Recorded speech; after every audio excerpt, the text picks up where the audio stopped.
नमस्कार दोस्तों, स्वागत है आप सभी का हमारे इस चैनल गरुड़ धर्मार्थ पर। दोस्तों, अगर आप भी अपनी लाइफ में कुछ नया सीखने की चाह रखते हैं, तो इस चैनल को अभी सब्सक्राइब कर लें। दोस्तों, जैसे कि आपको पता है कि नवरात्रि का त्योहार आ रहा है।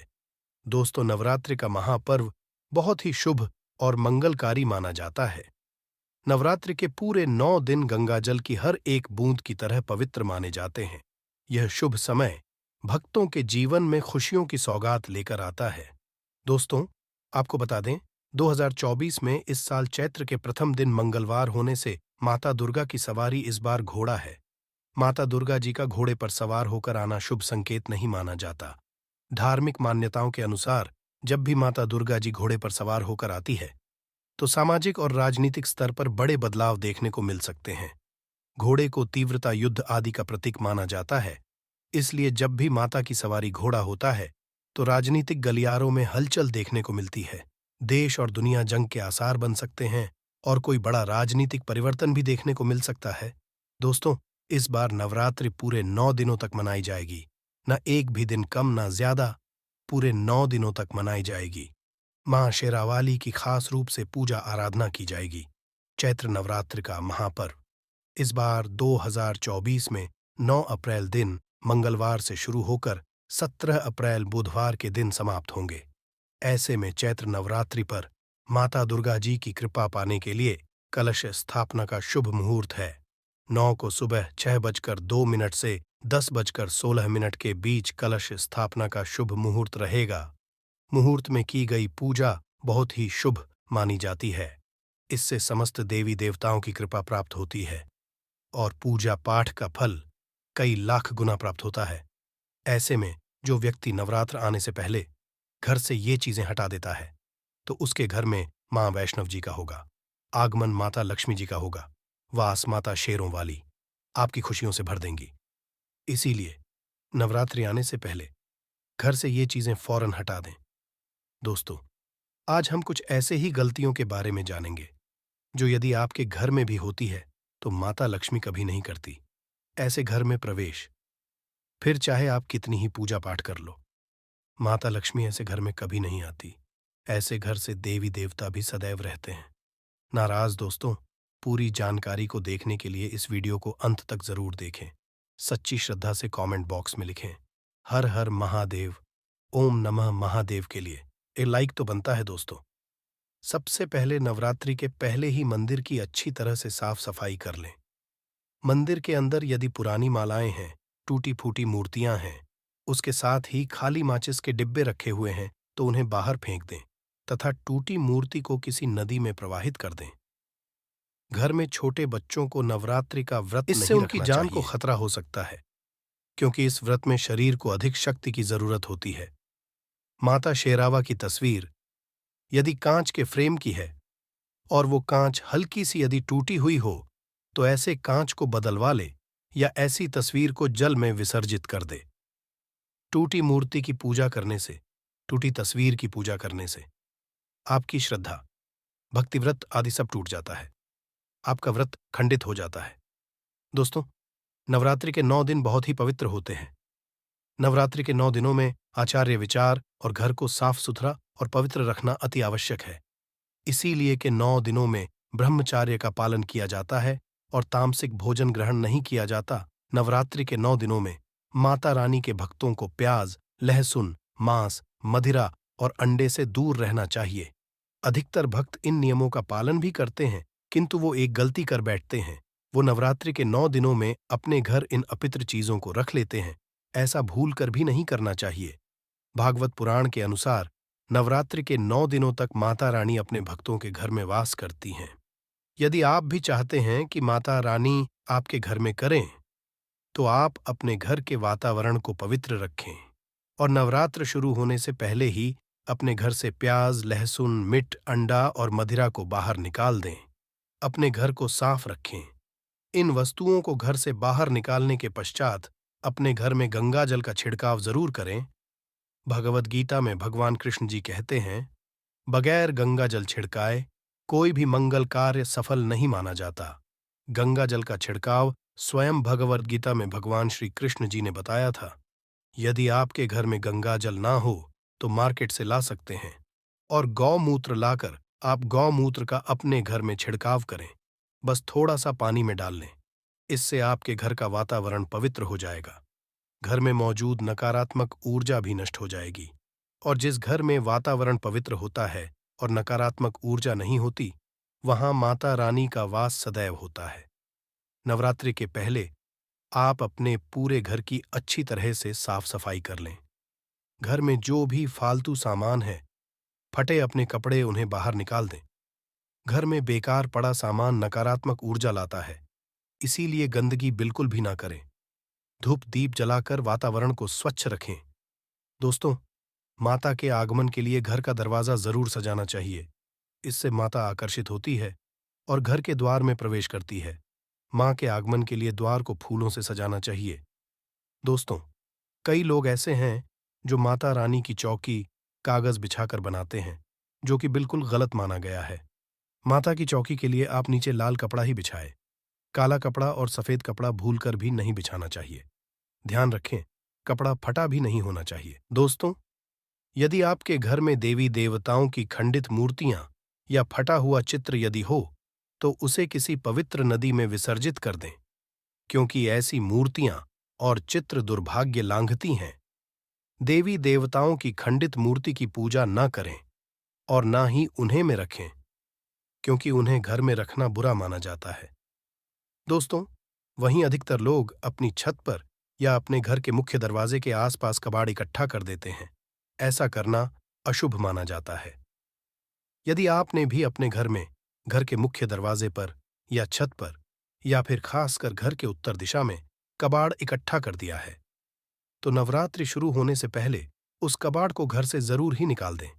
दोस्तों, यदि आपके घर कोई भी बंद घड़ी है, तो नवरात्रि शुरू होने से पहले उसे अपने घर से हटा दें और नई ले आए या उसे सही करवा लें। घड़ी को प्रगति का प्रतीक माना जाता है। बंद घड़ी समय से पीछे चलने वाली हमारी प्रगति में बाधा डालती है। इसीलिए नवरात्रि शुरू होने से पहले ही आप बंद घड़ी को घर से बाहर निकाल दें। दोस्तों, यदि आपके घर के मंदिर में किसी भी तरह का कोई फालतू सामान रखा है, जैसे कि साढ़े गले, फूल, अगरबत्ती, धूप, बत्ती के डिब्बे या माचिस आदि के डिब्बे, या कोई भी खाली पैकेट मंदिर में ना रख, या फिर कोई फटी पुरानी धार्मिक पुस्तक, या भगवान के कोई पुराने कपड़े जो फट गए हैं, या मुकुटमाला जो खराब हो गई है, तो उन्हें आप जितना जल्दी हो सके अपने मंदिर से हटा दें। नवरात्रि से पहले आप अपने मंदिर की ओर, मंदिर के आसपास की साफ सफाई जरूर ही करें। तभी माता रानी की चौकी स्थापित करें। इसके साथ ही आप अपने धन रखने के स्थान की सफाई भी जरूर करें, क्योंकि नवरात्रि के दौरान माता लक्ष्मी भी गृह प्रवेश करती है।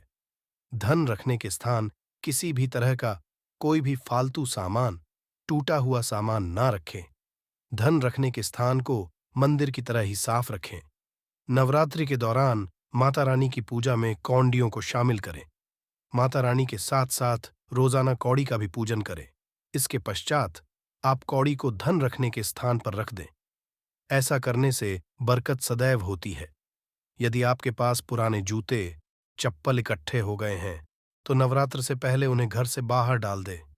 पुराने जूते, चप्पल की अशुभता के कारण ही घर में नकारात्मक ऊर्जा आती है और घर में अशांति और कलह का माहौल रहता है। नवरात्रि आने से पहले घर से जाला निकालना ना भूलें। यदि जिस घर में जाला होता है, उस घर में माता रानी कभी वास नहीं करती। साथ ही साथ टूटे फूटे बर्तन यदि घर में पड़े हैं या टूटा हुआ आईना भी यदि घर में हो तो उसे भी निकाल दें। घर में टूटे फूटे ईंट, पत्थर भी नहीं रखना चाहिए। इससे माता लक्ष्मी हो जाती है।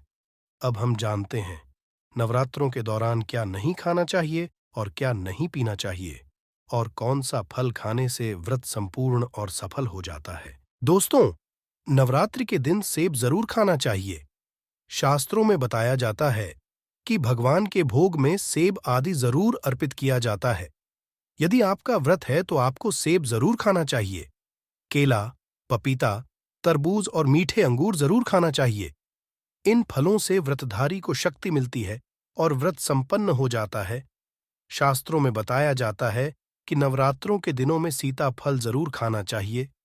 सीताफल खाने से 10 ऐसी बीमारियां हैं जो खत्म हो जाती हैं। माना जाता है कि नवरात्रों के दिनों में सीताफल का घर में प्रवेश होना बड़ा ही शुभ माना गया है। सीताफल खाने से नवरात्रि का व्रत सफल हो जाता है, क्योंकि इसमें माता सीता का आशीर्वाद मिला हुआ होता है। नवरात्रि के दौरान इसे जो भी खाता है उसे दुखों का सामना नहीं करना पड़ता। सीताफल जरूर खाना चाहिए दोस्तों। नवरात्रों में व्रतधारी को डब्बा बंद लस्सी, डब्बा बंद जूस नहीं पीना चाहिए। उसमें कई केमिकल मिले होते हैं, जिसके कारण आपका व्रत टूट सकता है। जब भी आप फलों का जूस पिए तो याद रखें, उसमें नमक ना डालें, नहीं तो व्रत टूट जाएगा। साथ ही साथ जूस में बर्फ भी नहीं डालना चाहिए। फलों का सादा जूस पीने से व्रत सफल होता है। दोस्तों, नवरात्रि के दौरान सिंघाड़े का आटा या कुत्तों का आटा खाने से पहले ये देख ले कि आटा पुराना नहीं होना चाहिए, क्योंकि पुराने आटे में कीड़े वगैरह पड़ जाते हैं, जिसके कारण आपका व्रत टूट सकता है। क्योंकि ये छोटे छोटे कीड़े हमें दिखाई नहीं देते और आपके मुंह तक पहुंच जाते हैं।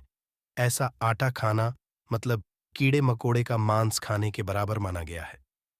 दोस्तों, नवरात्रि के दौरान आप शाम के समय खाने में दही ले सकते हैं, आलू वगैरह खा सकते हैं, साबुन दाने की टिक्की खा सकते हैं, साबुन दाने की और आलू के पापड़ भी खा सकते हैं। कई सब्जियां तो ऐसी हैं जो नवरात्रि के दौरान भोजन में शामिल कर सकते हैं। इससे आपको एनर्जी मिलेगी और व्रत सफल हो जाएगा। नवरात्रि के दौरान आप दूध पी सकते हैं, जो आपको ताकत देगा। चाय वगैरह भी पी सकते हैं, किंतु याद रहे उसमें नमक न डाले। एक बात का ध्यान रहे, व्रतधारी को पेट भर खाना यानी गले तक भोजन नहीं करना चाहिए, नहीं तो व्रत रखना का कोई भी फायदा नहीं होगा। थोड़ा थोड़ा खाएं दोस्तों।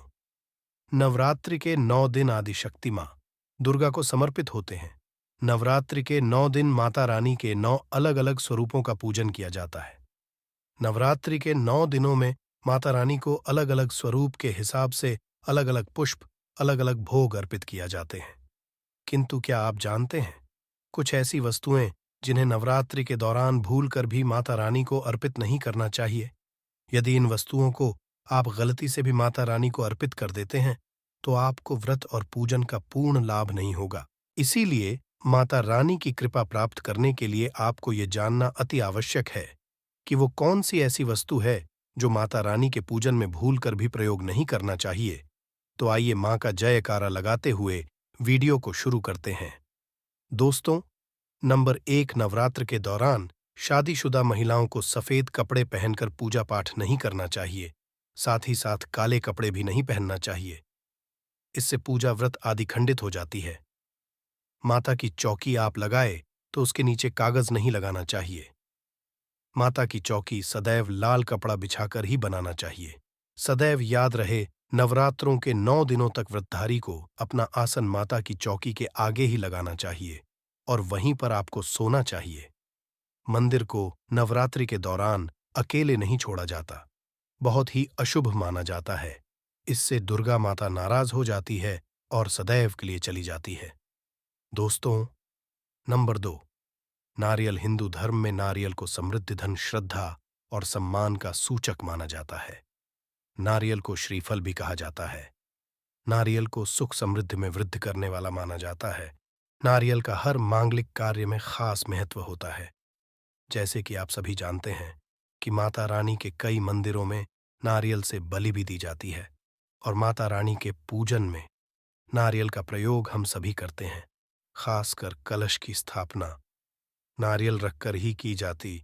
माता रानी के पूजन में हम नारियल प्रयोग करते समय कुछ गलतियां कर बैठते हैं। दोस्तों, नारियल कई प्रकार के होते हैं, एक हरा, दूसरा सूखा, जिसके अंदर पानी होता है।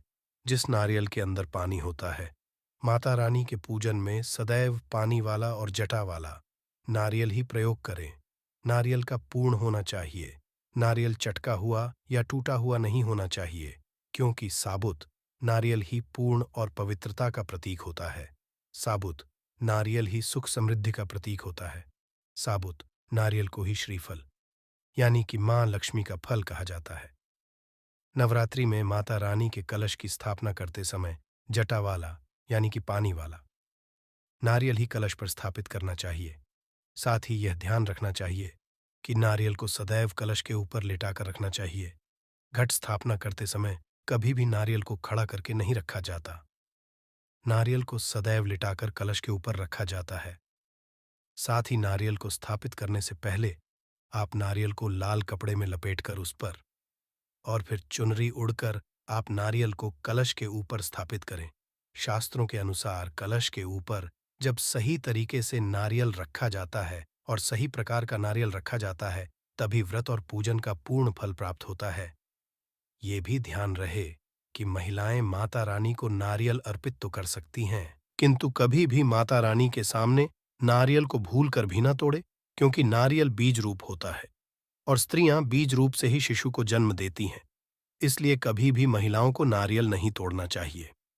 दोस्तों, नंबर 3, लौंग। लौंग हम सभी माता रानी के पूजन में प्रयोग करते हैं, किंतु लौंग का प्रयोग करते समय एक बहुत बड़ी गलती कर बैठते हैं। सदैव ध्यान रखना चाहिए कि माता रानी को सदैव फूल वाली लौंग ही अर्पित करना चाहिए। जिस लौंग के ऊपर फूल नहीं होता या फिर जिस लौंग के पीछे लकड़ी की डांडी नहीं होती, उसको आप माता रानी के पूजन में भूलकर भी प्रयोग ना करें।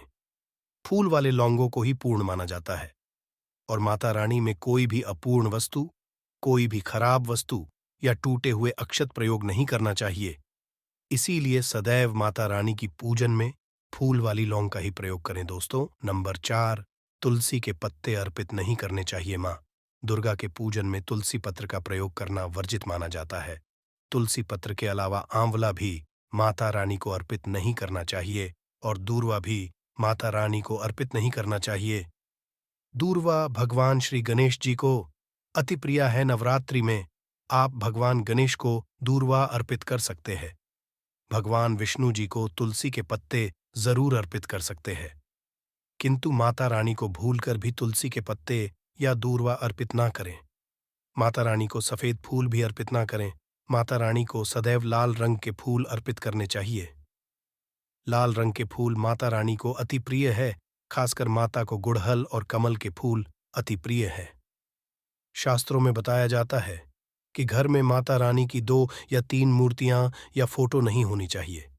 इस बात का भी खास ध्यान रखें कि माता रानी की पूजन में कोई भी खंडित चीज प्रयोग न करें। खंडित चीज जैसे कि चटका हुआ या टूटा हुआ दीपक या फिर चटका हुआ कोई बर्तन। साथ ही ये भी ध्यान रहे कि लोहे के और प्लास्टिक के बर्तन आप माता रानी के पूजन में प्रयोग ना करें, क्योंकि प्लास्टिक के चाइनीज बर्तन हड्डियों के पाउडर से मिलकर बनते हैं। ऐसा ना करें। ऐसे बर्तनों को माता रानी के पूजन से सदैव दूर रखें। माता रानी को जो पुष्प अर्पित कर रहे हैं, उन्हें सूंघे नहीं, सूंघे हुए फूल या गिरे हुए फूल या फिर मुरझाए हुए फूल माता को अर्पित करें।